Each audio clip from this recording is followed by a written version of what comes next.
Nama Erick Thohir kembali ramai diperbincangkan jelang pembukaan masa kampanye pemilu 2024 yang kemungkinan akan dimulai bulan November mendatang.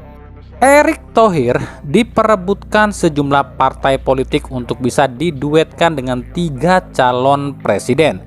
Bagi orang partai atau politik, jika Eto jadi cawapres tentu akan sangat menggembirakan, sebab elektabilitas Erick Thohir yang tak diragukan lagi. Tapi bagi penggemar sepak bola, jika Eto maju jadi cawapres, tentu ini akan jadi kesedihan bagi masyarakat Indonesia. Sebab Eto baru saja merubah wajah PSSI dan sepak bola Indonesia. Erick Thohir sendiri hingga sejauh ini belum mau mengomentari soal ini dan tetap fokus dengan tugasnya sebagai Menteri BUMN dan Ketum PSSI. Sebenarnya apa salahnya jika Eto jadi cawapres maupun jadi wapres? Ya tentu saja para pecinta sepak bola Indonesia takut jika Eto jadi wapres atau cawapres, maka sepak bola Indonesia akan mundur lagi. Sebenarnya ini kekhawatiran yang berlebihan sih. Kenapa demikian?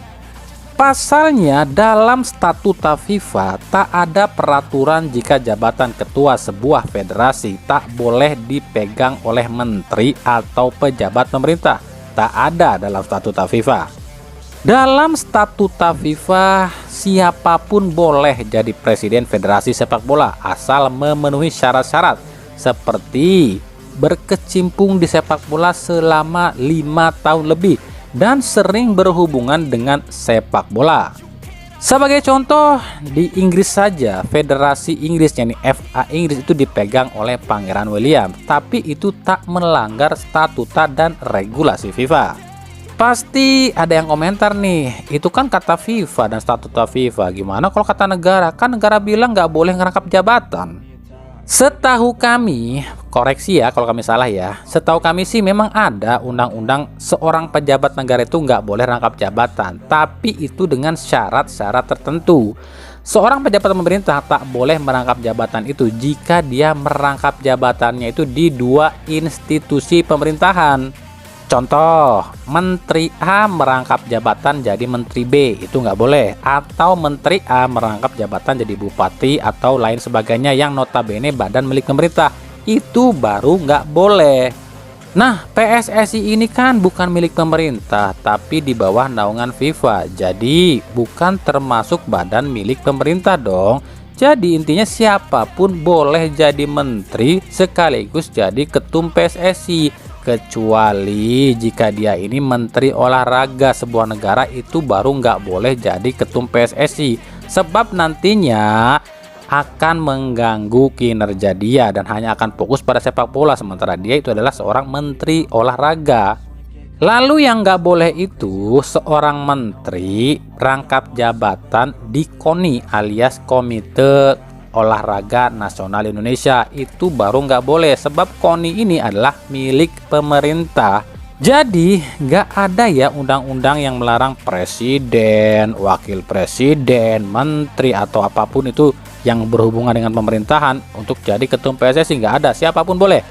Tapi memang ada yang bikin susah, yaitu adanya undang-undang yang dibikin DPR yang mengatakan pejabat pemerintah itu nggak boleh rangkap jabatan apapun. Nah ini undang-undang itu bukan undang-undang dasar ya, tapi undang-undang yang dibikin oleh DPR. Jadi kesimpulannya adalah, kalaupun Erick Thohir ini jadi cawapres atau capres, dia masih bisa jadi ketum PSSI kok. Cuma mungkin akan banyak yang iri dan protes, itu aja kok. Jadi kita lihat nanti aja ya, apakah Erick Thohir ini akan jadi cawapres atau tidak, dan apakah ia akan meninggalkan PSSI atau tidak.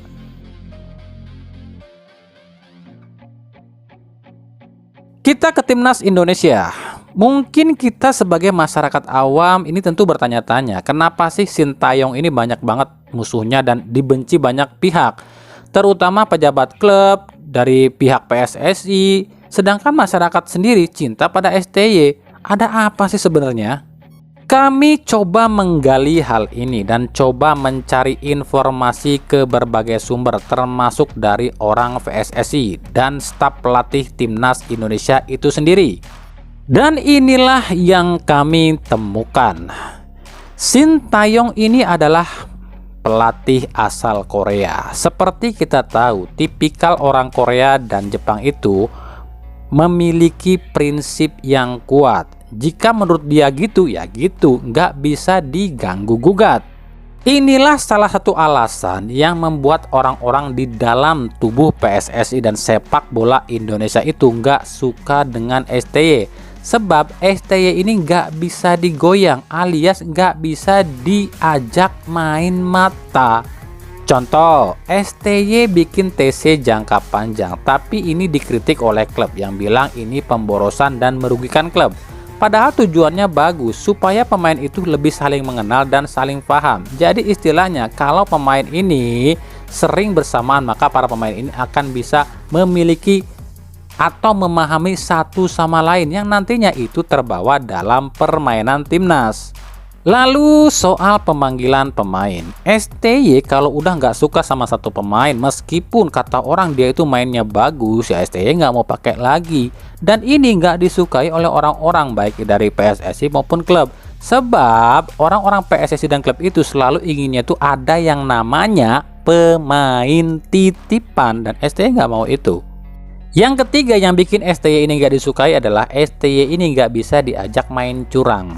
Diungkapkan oleh asisten pelatih timnas Nova Arianto selama dirinya ada di timnas, itu sering banget ada pihak yang meminta STY ini untuk main mata, atau istilah kasarnya bilang gini sama STY, STY hari ini timnas harus kalah ya dengan skor anu, nanti kita kasih duit seanu juta deh.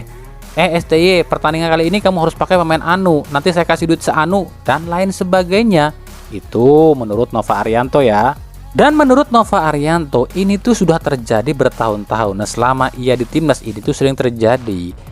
Tapi STY ini beda. STY ini nggak mau diganggu gugat soal taktik dan pemain pilihannya. Inilah yang membuat para mafia yang ada di tubuh PSSI ini, ingat, kami nggak bilang esko ya, sebab di PSSI ini tuh banyak, bukan cuma ketum, waketum, terus esko, tapi ada bawahannya yang dari asprop dan lain-lain, dan ratusan orang tuh jumlahnya. Dan di antara mereka-mereka ini, bawahan-bawahan PSSI ini itu bejubel mafia bola. Para mafia ini tuh jengah atas ulah STY. Akhirnya para mafia ini ngompor-ngomporin esko PSSI dan pejabat tertentu di PSSI.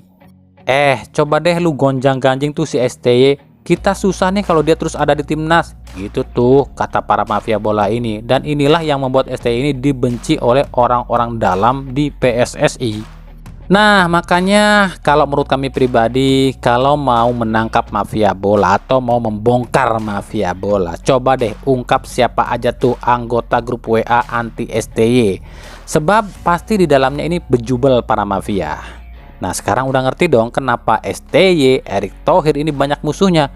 Ya ini sih hukum alam, dimana setiap jagoan ya pasti banyak musuhnya. Bahkan bisa saja musuhnya ini adalah orang yang paling dekat dengan jagoan tersebut.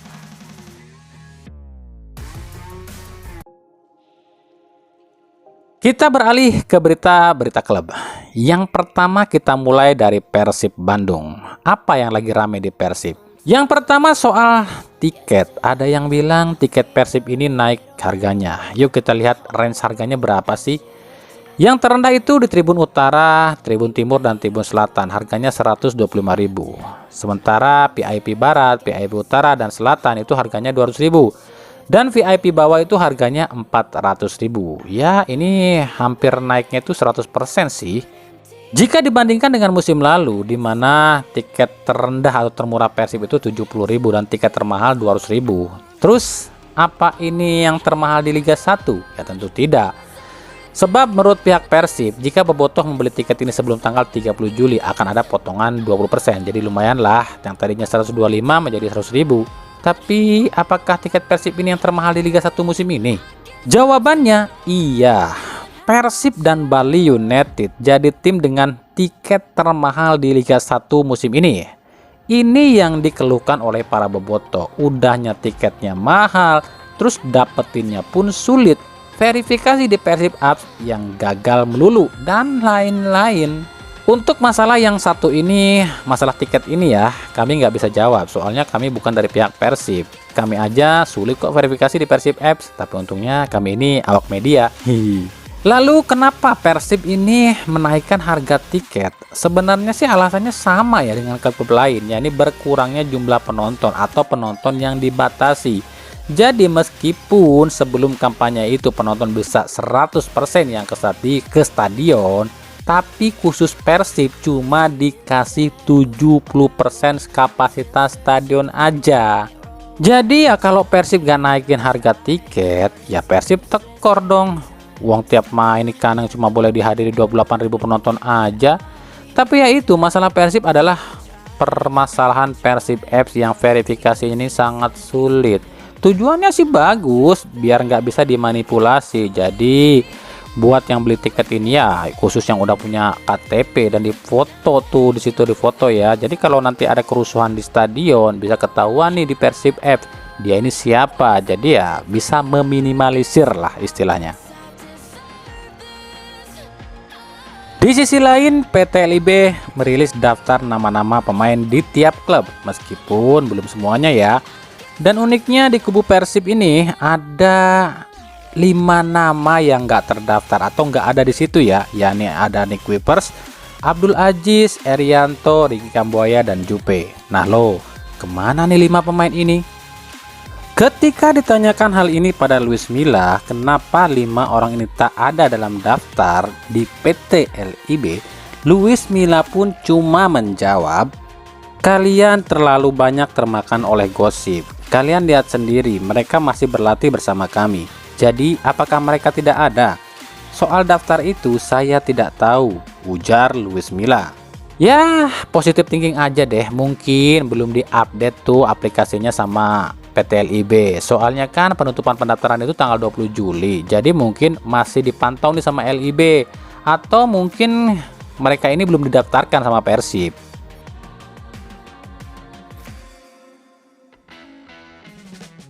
Dewa United dan PSM Makassar launching jersey terbaru. Nah, buat Dewa United, kami kok mikir gini ya, kok jadi kayak jersey precisionnya Persis Solo ya? Itu tuh model kerahnya, jadi engap ngelihatnya, nggak nyekek tuh kerah. Terus kalau PSM Makassar, kami no komen. Jersey PSM ini selalu keren tiap musimnya. Dari Persebaya, jelang laga lawan Persis Solo, Persebaya diterpa kabar kurang sedap. Striker utama mereka, Paulo Victor, masih berkutat dengan cedera meskipun di sesi latihan terakhir Victor sudah tampak ikut latihan. Jelas absennya Paulo Victor membuat para bonek ini meminta pada manajemen Persebaya untuk merekrut striker baru atau striker baru lagi untuk melapisi Paulo Victor. Ada 2 nama yang santer diajukan oleh para bonek, yakni 2 ex punggawa Persebaya, Andik Firmansyah dan Osvaldo Hai. Apalagi 2 pemain ini saat ini tengah menganggur. Tapi ini jawaban Aji Santoso. Kita nggak ada masalah kok sama pemain, semuanya ready. Victor memang sempat cedera, tapi sudah bisa kembali. Kalau soal Andik dan Osvaldo, kan mereka lagi nego sama Persib. Dan katanya Bali United pun minat sama mereka, ya kita nggak mau ganggu gugat, ujar Aji Santoso. Nah lo, bener nggak tuh? Dan inilah jadwal siaran Liga 1 pekan perdana. Dari 9 laga, cuma Dewa United versus Arema, Barito versus Persita, dan juga Rans versus Persikabo yang live streaming. Selebihnya live di Indosiar. Dan berikut jadwalnya. Liga 1 akan segera bergulir, tapi ternyata masih ada 7 pemain yang notabene berlabel timnas atau pernah disebut berlabel timnas masih nganggur sampai saat ini. Dan belum ada tanda-tanda akan direkrut oleh klub-klub tertentu. Siapa saja mereka? Yang pertama, Zulfiandi. Pemain ini sempat jadi andalan di timnas di era Luis Milla, tapi cedera yang terus menghinggapi Zul membuat namanya ini kian meredup. Sempat diisukan akan gabung Persib Bandung, tapi hingga saat ini Zul masih terpantau di kampungnya di Aceh. Yang kedua, Ruben Sanadi. Usai dilepas oleh Bayangkara FC, Ruben sempat dirumorkan akan merapat ke Borneo FC. Namun hingga saat ini Ruben masih terpantau di Papua dan belum ada tanda-tanda merapat ke Borneo FC. Yang ketiga, Andik Firmansyah. Siapa yang nggak kenal Andik? Si mungil yang bikin David Beckham jengkel. Tapi usai dilepas Bayangkara FC, Andik belum juga diresmikan klub manapun. Sempat diisukan ke Persebaya, tapi Persebaya udah tutup buku. Yang keempat, Lerby Eliandri. Pemain satu ini pun belum punya klub nih. Sempat diisukan akan ke PSM Makassar, tapi belum ada tanda-tanda hal itu. Yang kelima, Osvaldo Hai. Valdo sempat cedera panjang di Persija. Udah mulai sembuh sih, tapi malah dilepas. Saat ini nganggur. Sempat dirumorkan akan ke Bali United, tapi belum juga diumumkan oleh Bali United. Yang keenam, Irfan Bahdim. Di Persis Solo ia tak terlalu memuaskan hingga akhirnya dilepas di musim ini. Sempat dirumorkan ke Arema FC, tapi hingga saat ini belum ada tanda-tanda ya. Dan yang ketujuh, Yanto Basna. Sempat direkrut Bayangkara FC, tapi justru Yanto tak pernah datang ke Bayangkara FC. Kini Yanto masih di Papua dan belum tahu nih akan direkrut oleh tim mana. Nah, kira-kira menurut kalian akan kemana nih 7 pemain ini? Mereka ini bintang timnas loh di eranya.